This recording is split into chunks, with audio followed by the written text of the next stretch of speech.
Oh, there's people who do it like hundreds of times a day. Ew. And it like blows out your eardrum, and it's really bad for you. I don't even know how that feels good. Yeah, there's a...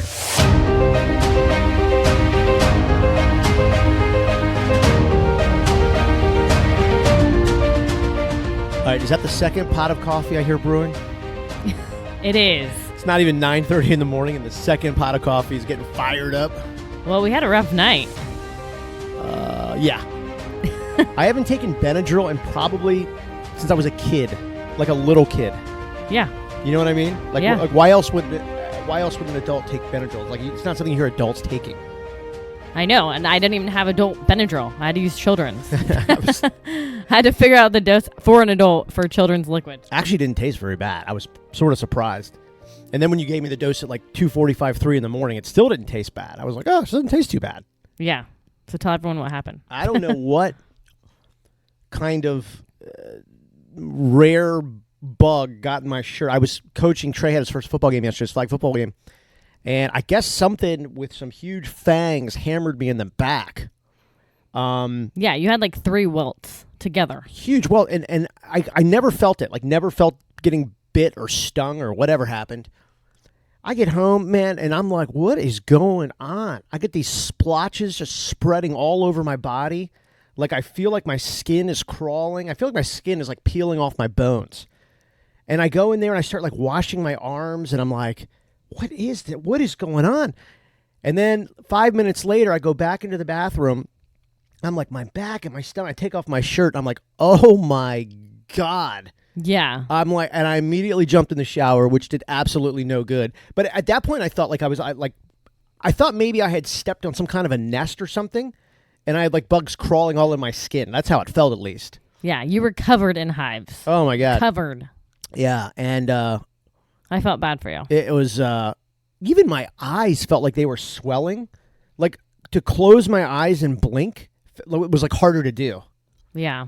And God, it was really weird. I was like taking off my clothes. Like, I was like, should I burn these clothes? Like, I was like, what's going on? Well, at least it wasn't a worse reaction, but then I was like a little worried because like you were having a hard time sleeping, and then we both woke up at 3:00, and then I gave you more Benadryl. Yeah. I don't know if I got an hour's sleep like combined last night, because I felt like every time I fell asleep, I woke right back up, and I still feel itchy now, and like my calves. Which is kind of weird, and then my forearms a little bit. The back, not so bad anymore. I'm still a little splotchy, but yeah, I hope it's gone. Like, I hope it's like the bad part of the reaction's gone. Yeah. I would imagine it is, but I did do some research, and like whatever this toxins or poisons are in your body can, like, I don't know, like flare up, and then your body attacks it again. Oh gosh. Yeah. But the good news is, I guess, is like you can feel it coming on, so you can get ready. But see, I don't like taking medicine. Like, even now, I don't feel good because of the Benadryl.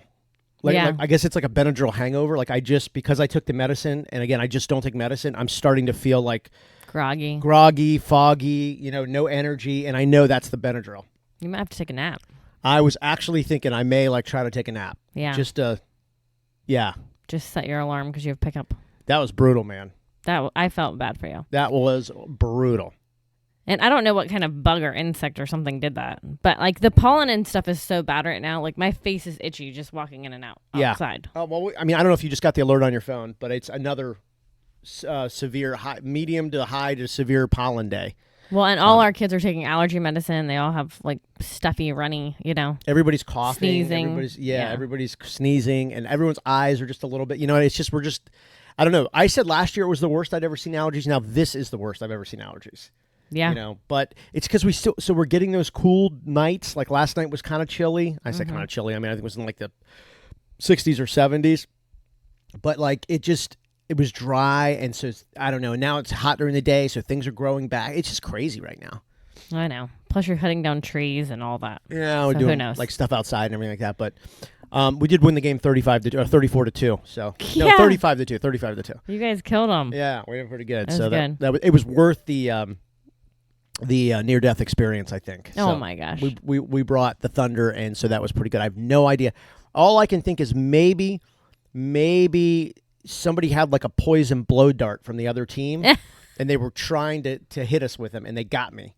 How funny. Yeah, and so it worked, but we still won the game. They should have hit me with that poison blow dart a little bit earlier in the first quarter. So you took the boys to the game on Sunday. No, that's the baseball game. Yeah. Yes, the baseball game Sunday, and then so I had the girls and Cal at the football field, a new field. He did great, and then I was brave and took him to lunch at a new place, and he did so good. Like I wish so badly you were there to see him because I'm like, this kid is changing. He's getting better. Like I'm saying better at like behaving out in public at a restaurant. Yeah. He just sat in the booth and I ordered him French fries and he did so good. I could tell I could tell just because when we got home how excited you were about. And this was like a last minute decision. Like this wasn't something planned. Like you didn't tell him, hey, we're going somewhere new. This was you getting in the car after the girls' flag football game, and just going, you know what, I'm going to try this place. It's like right up the street from us, which is good because if there was a meltdown or he just, you could immediately just jump in the car and be home in 30 seconds.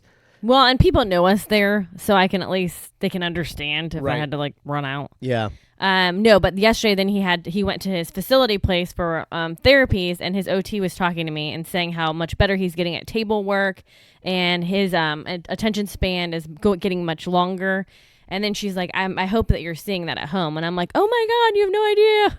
This weekend was amazing, and he did so good. And she was like, and I'm like, it's working. And she's like, oh my God, that makes me feel so good. Yeah, I think, no, we do see it at home. I know we had a meeting with his teachers at school, and they said that they're seeing it too. Yeah. So, I mean, I think it's just overall, we've been in a really positive rhythm, like a good momentum, like just moving forward and just, I don't know, things just, they're kind of clicking for him a little bit. And they said in the beginning that this would happen, like you would have these moments. And I think the other side of that too was they were like, but look, there could be a moment where he takes a little bit of a step back and we just have to reassure him that, so it's kind of like you almost have to really like start having fun with the process and enjoy, hey, this is awesome. He's moving forward.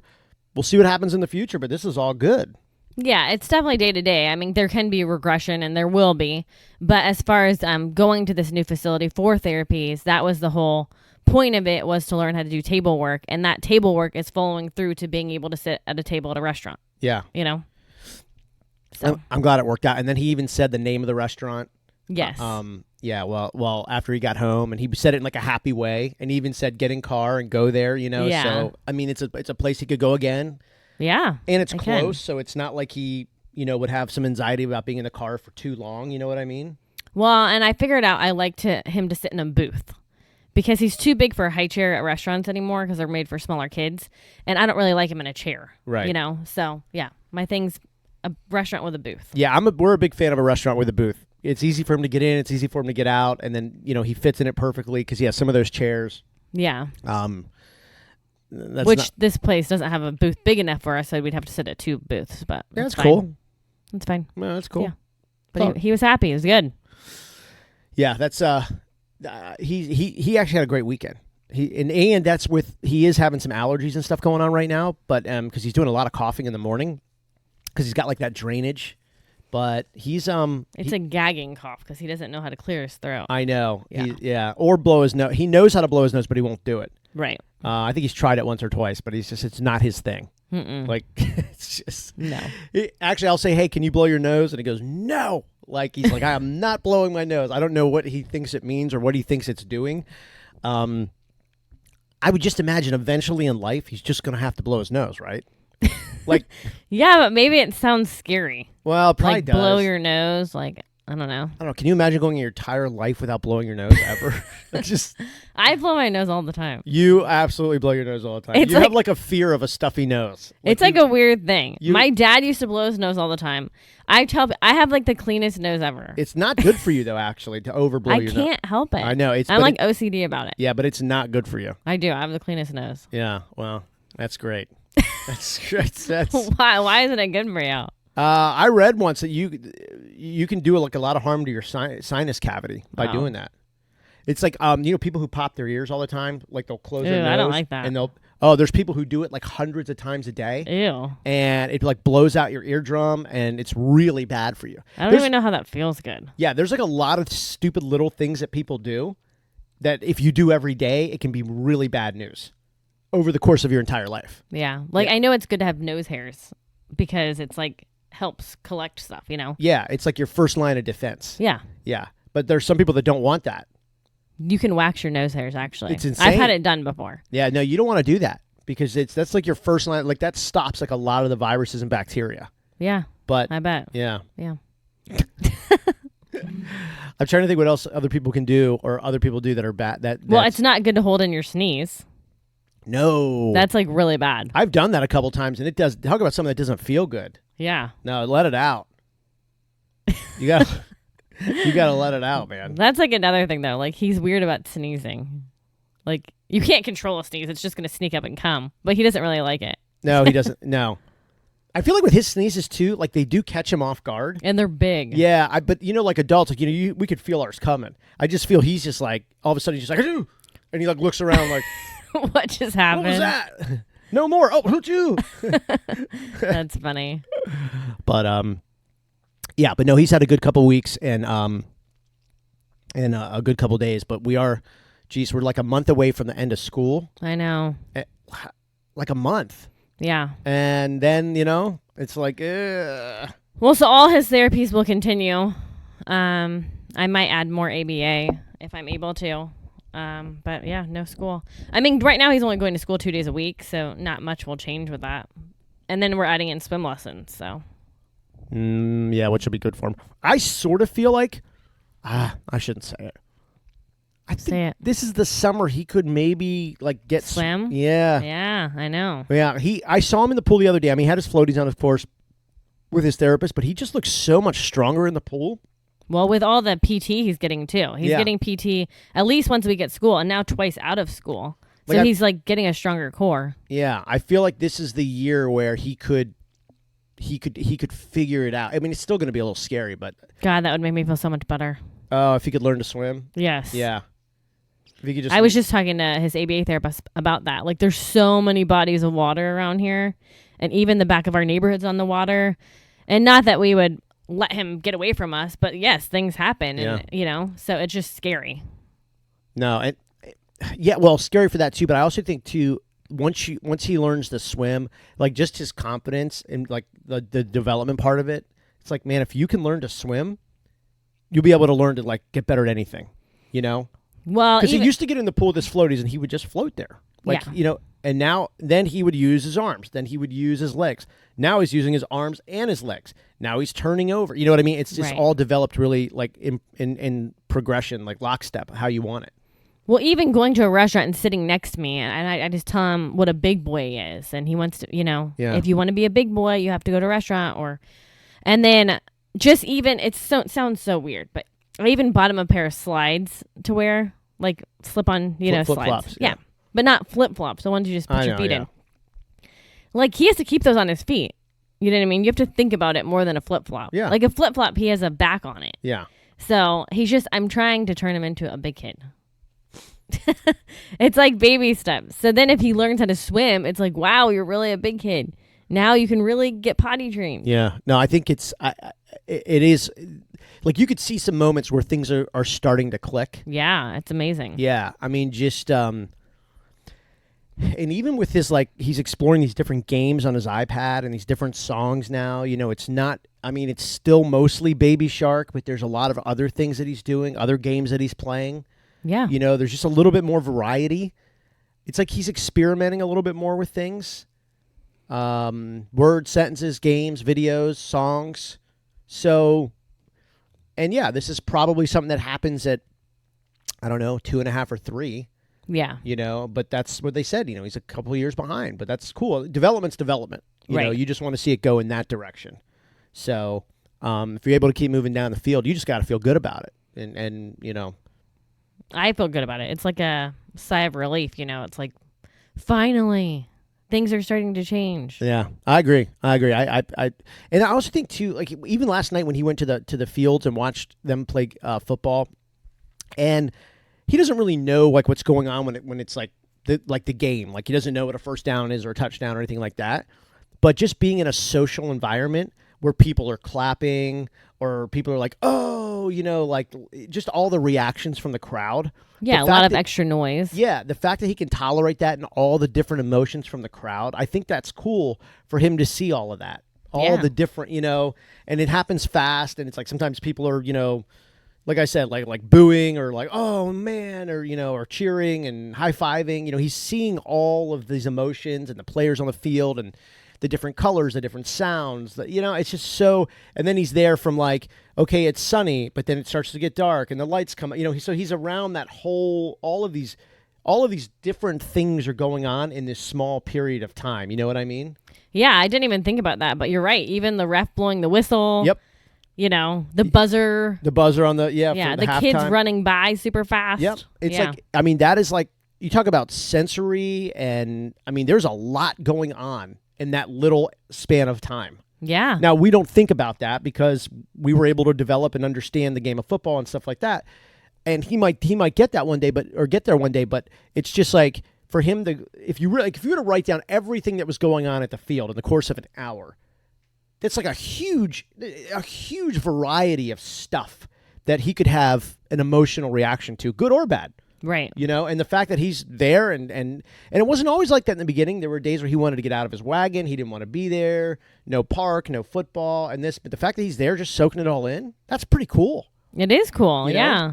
Yeah, so there's a park right there that you can see, and he asked to go to it last night, but I was like, no park today. We're gonna sit and watch the kids play football. Yeah, and he was fine. And he didn't throw tolerated a that fit. well. So yeah, and I tell him, if you get out of your wagon, like, we're going to leave. I just explain everything to him like his therapist does, but he's doing a great job.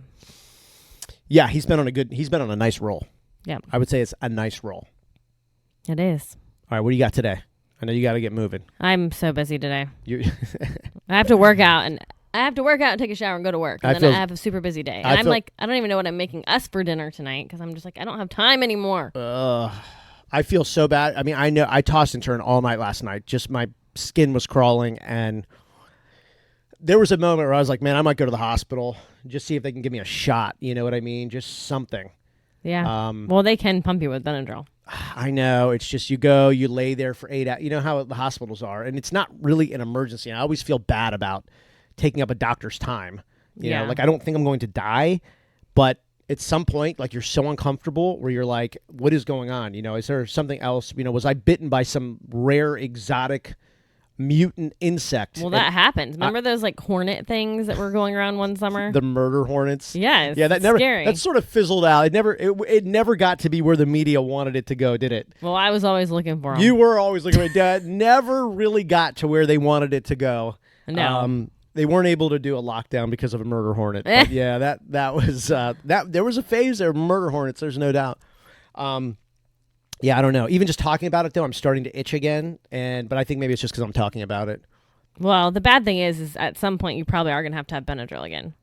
And you really don't like taking medicine, but you can't do anything about that itching except take Benadryl. Well, or just wait for your body to just, So I think that what they would do, so you go to the hospital, they would probably give you a shot of Benadryl, but also a steroid, because a steroid is what's actually pushing the poisons out of your body. Yeah. And it happens like I read you go and get a steroid shot in like 6 hours, like you're good, like ready to go. Well, I don't think you're bad anymore unless you have another reaction, but last night you were bad. I've never seen my body covered like that. I didn't even know. I think it scared you. Anything that happens that change that quick. Yeah. I mean, yeah. Well, yes. You don't want changes like that, No. There's, here's the thing. It wasn't even pain. It was that your whole body is just itching. Like you're literally rolling around. Which is so uncomfortable. Oh, my God. And the only thing I could think of was an oatmeal bath. And I'm like, geez, do I need to have this stuff on hand? No. Because I didn't even have no. adult Benadryl. No, that Aveeno bath. I remember as a kid, like with chicken pox, you take that. It does help. Yeah. I don't know. I tell you, the Benadryl, though, the Benadryl it worked pretty quick. Yeah. But you had to take an adult dose. But it dies pretty quick. Like that's why they say every 4 to 6 hours. It wears off pretty quick too. Yeah, so 5 hours later, literally right at the dose. 4.5 hour mark, I woke up and I was like, and I had woken up before then, but I was like, I'm starting to feel it again. It was like I need another one now. You know what I mean? Because it was 3 o'clock right in the morning, 2:45, 3 o'clock, and I'm like, starting not to feel good again, and took another one, and probably took me an hour to get back to bed, but crazy. I know. All right. We got to go. You can see our Aspire nutrition products at dailyautism.com. Cal's probiotics that now we are all on to help his little autism tummy, the multivitamins, the detox, all of the products that we're on our omega 369 premium grade nutrition products, nutrients. And again, the company was founded by a couple whose son was diagnosed with autism, and we just love that core value of the company, Aspire Nutrition. Go to dailyautism.com and see our link there and message us with any questions. Maybe Aspire Nutrition can make a oatmeal bath Yeah. and send it to me. All right, let's go.